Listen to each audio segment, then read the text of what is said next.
Hey family, you know our God is a God of order, even when it comes to marriage. You see, God, He put man or man's role as the spiritual leader over his marriage and also over the family. And Paul explains that to the church of Corinth in chapter 11, verse 3, but he uses the example of the relationship between the Father and the Son. And so he says in chapter 11, verse 3, he says, but I want you to understand that the head of every man is Christ. And the head of a wife is her husband. And the head of Christ is God. He's talking about the Father.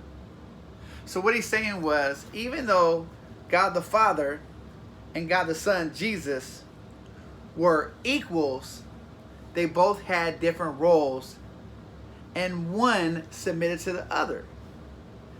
Jesus did the Father's will. Jesus did what the Father told him. And the Father cared and had this plan and designed it in place and watched over things.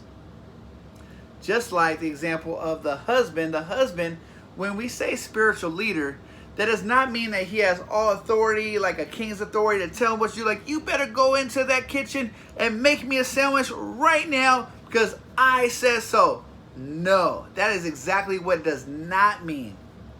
But as a spiritual leader, we are supposed to care for the wife mentally, spiritually, emotionally. We're supposed to be there. We're supposed to serve them. We are supposed to care for them like we would our own flesh. And the wife in return would submit to her husband, not as we look at submit today, like you better do this and totally just make a person feel bad and like they're not worth anything, but to listen to the advice and know, because the man is under Christ and following everything Jesus did by example, wisdom, praying, reading his Bible, listening to it, that she can trust him when the man leads the family or the marriage to say, I think God is leading us in this direction. She won't argue because she trusts him because he built that relationship. She's seen him on his knees. She's seen him praying. She's seen him making the right decisions. So she will be willing to submit to her husband if her husband is submitting to Christ. Ladies, can I get an amen? So I want to encourage you, fellas. We all haven't been doing our job right.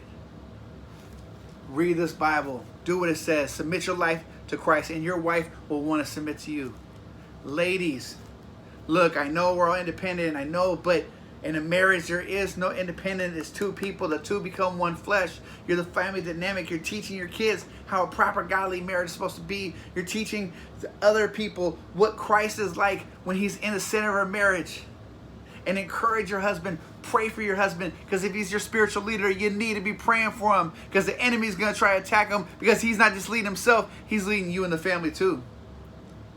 So wives, pray for your husbands. And let's make marriage how it was supposed to be, between the man, the woman, and God.